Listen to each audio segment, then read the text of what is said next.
નમસ્તે વિદ્યાર્થી મિત્રો, સરદાર પટેલ એજ્યુકેશનલ ઇન્સ્ટિટ્યૂટ સંચાલિત શ્રીમતી MS લખાણી કન્યા વિદ્યાલય યુટ્યુબ ચેનલમાં આપ સૌનું હાર્દિક સ્વાગત કરું છું. ધોરણ 12 વિષય અર્થશાસ્ત્ર, તેમાં યુનિટ 1 અર્થશાસ્ત્રમાં આલેખ. અગાઉના લેક્ચરમાં આપણે કયા કયા મુદ્દાઓનો અભ્યાસ કર્યો તે જોઈએ. પ્રથમ આપણે જોયું હતું પ્રસ્તાવના. ત્યારબાદ મુદ્દા નંબર 1.1 આકૃતિ અને આલેખનો અર્થ સમજી ચૂક્યા.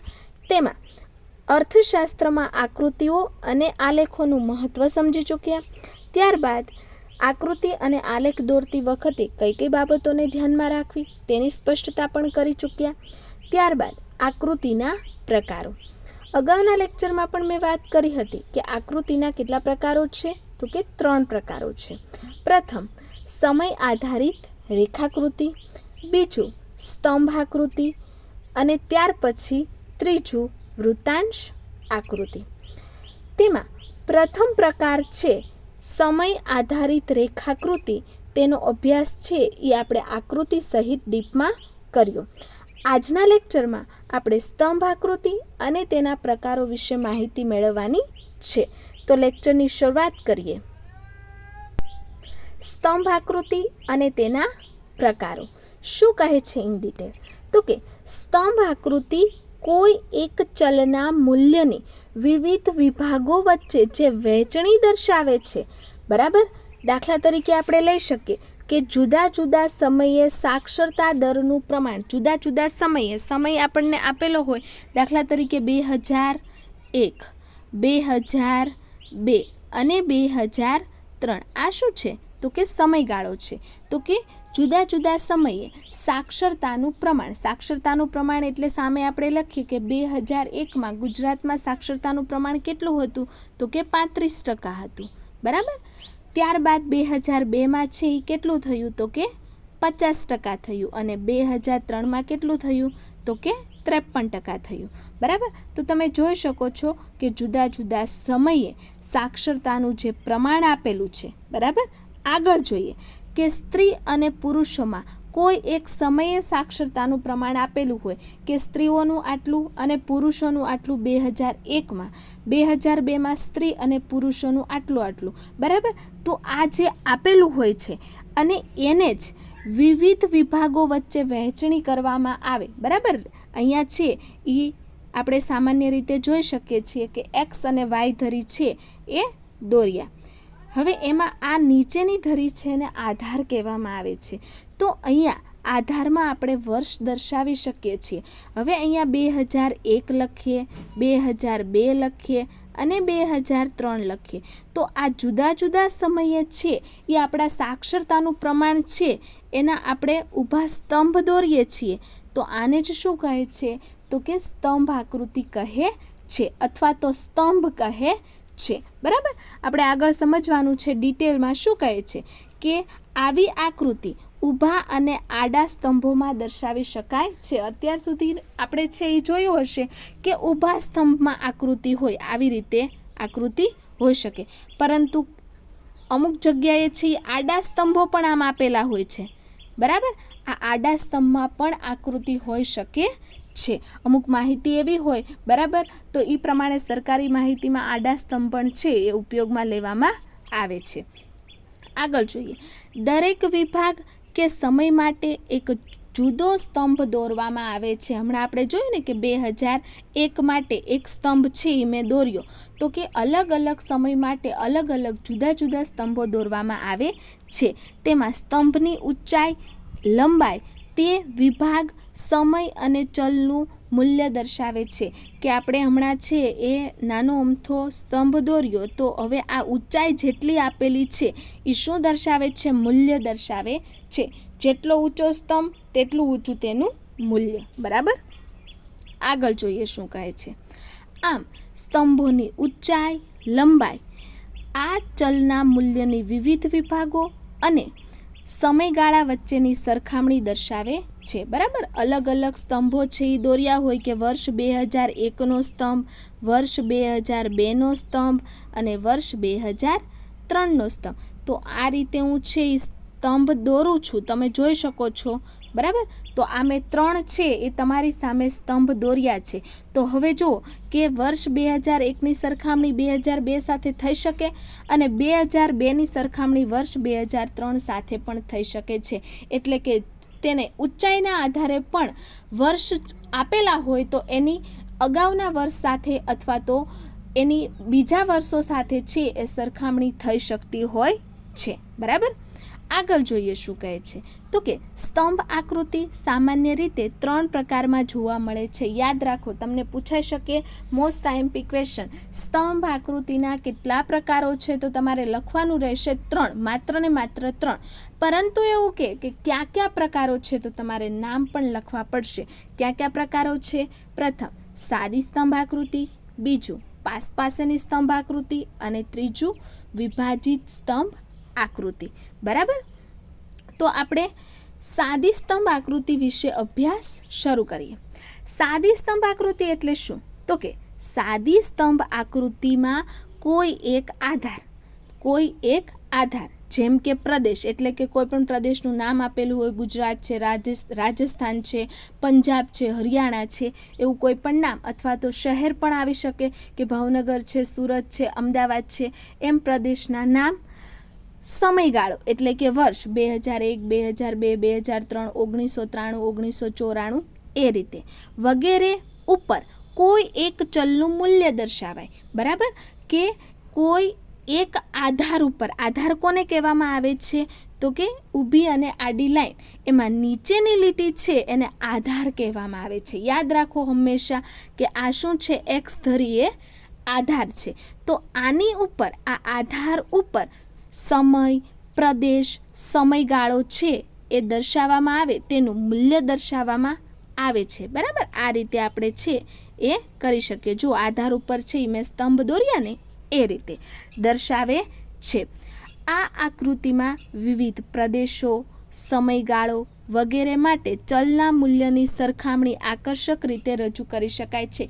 એટલે કે એક પ્રદેશનું બીજા પ્રદેશ સાથે છે એ શું કરી શકાય છે? તો કે મૂલ્યાંકન કરી શકાય છે, તુલના કરી શકાય છે. સમયગાળા સાથે પણ એક સ્તંભની બીજા સ્તંભ સાથે છે એ આપણે શું કરી શકીએ છીએ? તુલના કરી શકીએ છીએ, બરાબર. આપણે એક ઉદાહરણ દ્વારા છે એ સમજીએ. શું કહે છે ઉદાહરણમાં? તો તમે અહીંયા જોઈ શકો છો કે એક ઉદાહરણ સરસ મજાનું આપેલું છે અને આપણી પાસે છે એ સ્તંભ આલેખ પણ છે, બરાબર.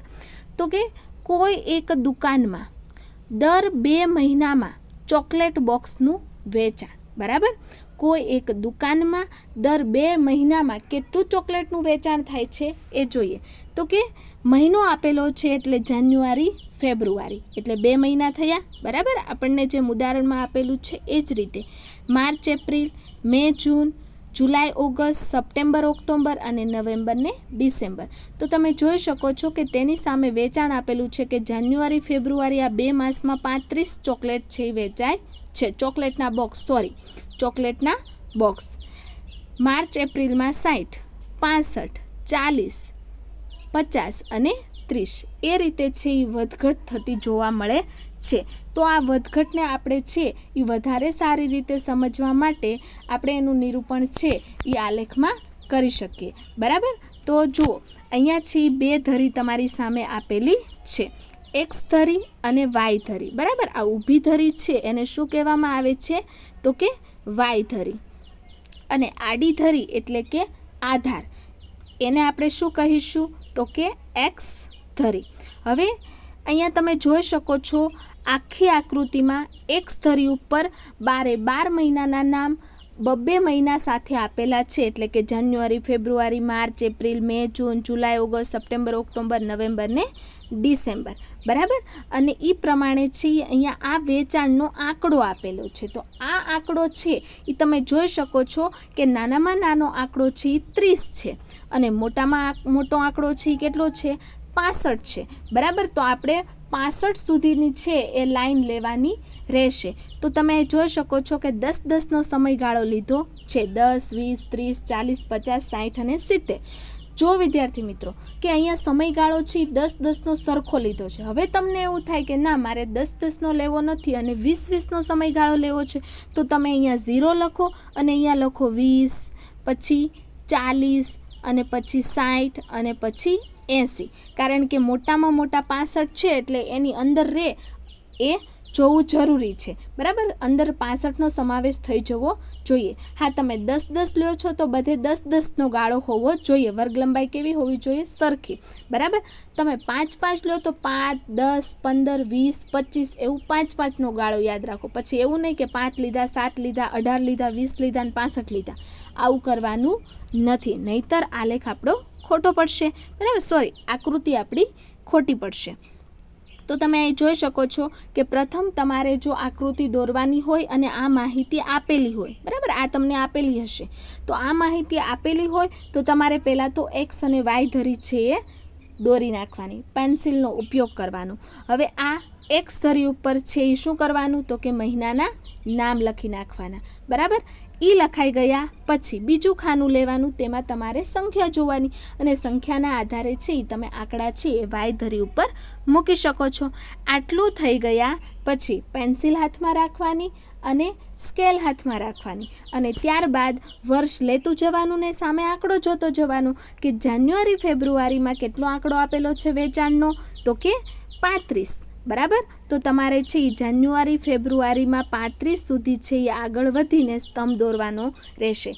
યાદ રાખો વિદ્યાર્થી મિત્રો કે આ સ્તંભ છે, બરાબર, જો મેં અંદર એક લીટી કરી છે, આ બંનેનું અંતર પણ છે એ સરખું હોવું જોઈએ, બધે એક સરખું હોવું જોઈએ. બરાબર, જો સરખું જ છે ને.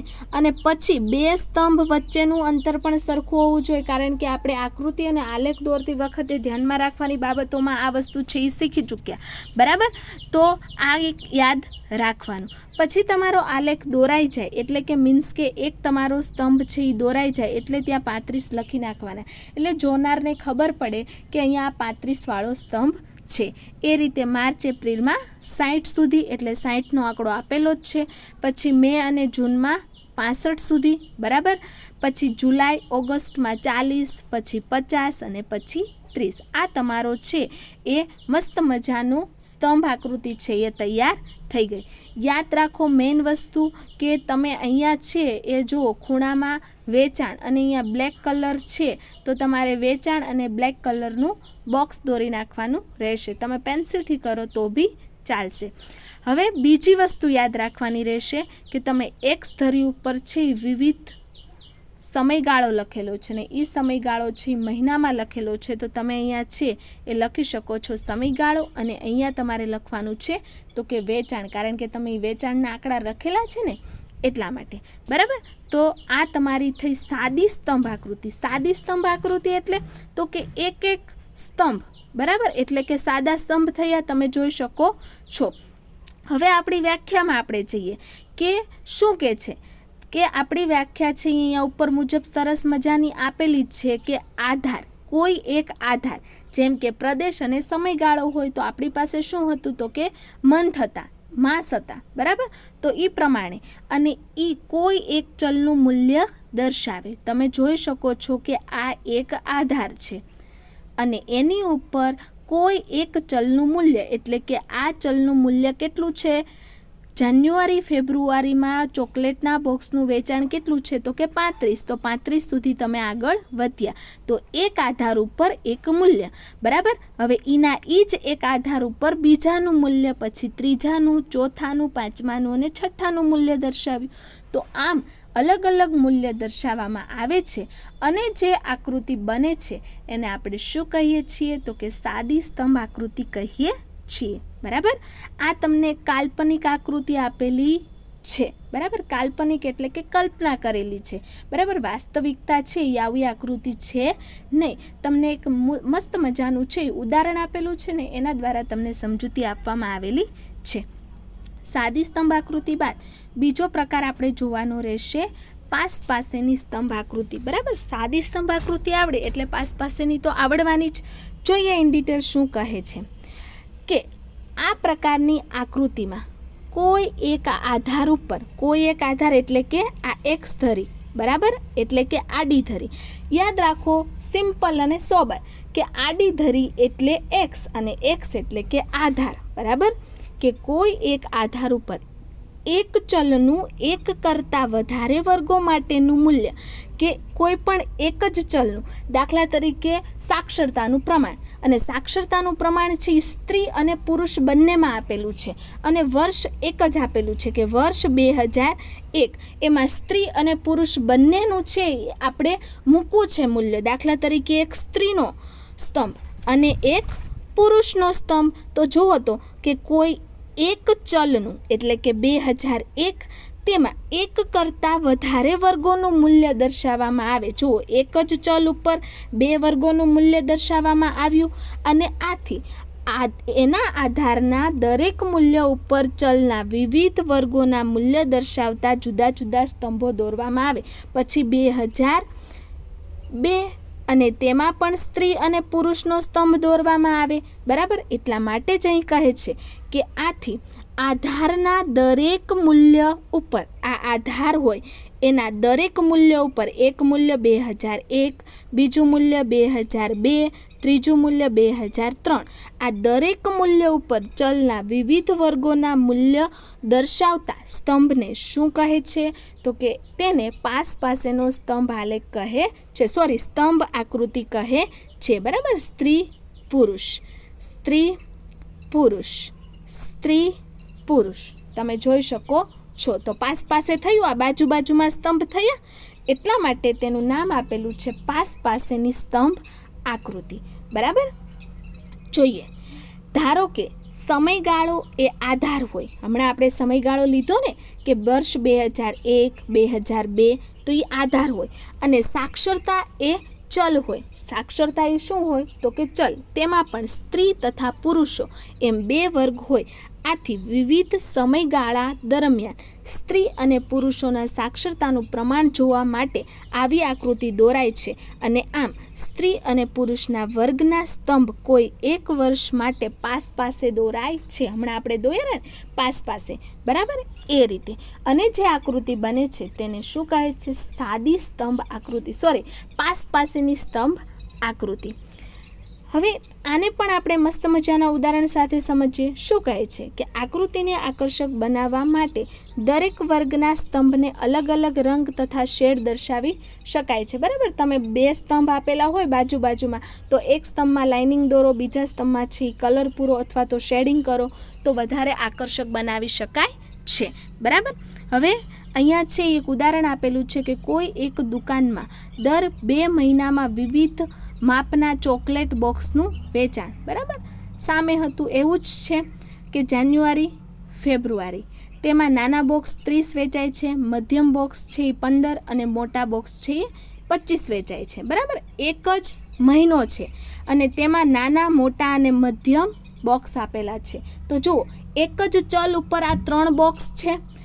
તેવી જ રીતે માર્ચ અને એપ્રિલમાં 40, 25 અને 50, મે અને જૂનમાં 50, 25 અને 35. તો આ એક જ આધાર છે અને તેના ઉપર 3 વેચાણ થાય છે. અને કયું વેચાણ? તો કે નાના બોક્સનું વેચાણ, મધ્યમ બોક્સનું વેચાણ અને મોટા બોક્સનું વેચાણ. હવે આને આપણે છે આકૃતિમાં વિભાજિત કરવું હોય તો કઈ રીતે કરીશું? તો કે આપણે છે એ પ્રથમ આપણે દોરીશું એક્સ ધરી અને વાય ધરી. બરાબર, આવી માહિતી તમને આપેલી હોય પ્રથમ, અને પછી એમ કે યોગ્ય આકૃતિ દોરો. તો તમારે આના ઉપરથી વિચારવાનું કે આના ઉપર છે એ પાસેની આકૃતિ છે એ નક્કી થશે. કઈ રીતે?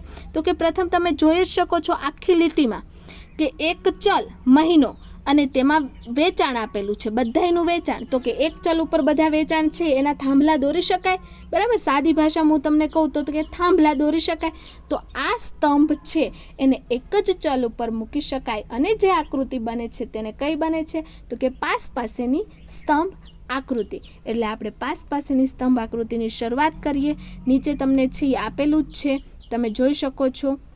બરાબર, થોડી આકૃતિ છે એ નાની કરી નાખું એટલે તમને બધાને સરસ રીતે બતાય. બરાબર, જુઓ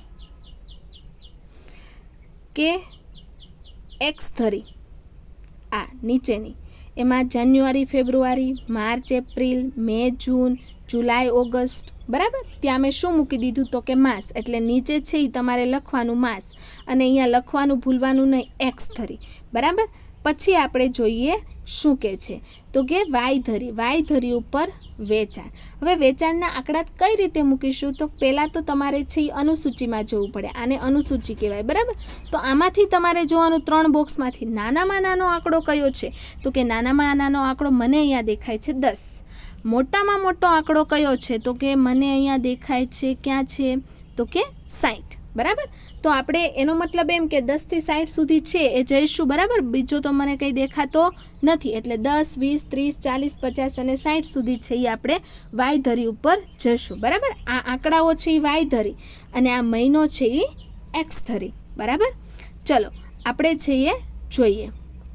આપેલું છે 10, 20, 30, 40, 50, 60 અને 70, અને અહીંયા લખવાનું ભૂલવાનું નહીં વેચાણ એકમોમાં, કારણ કે એકમ આપેલા છે, બરાબર. અને નીચે લખવાનું માસ.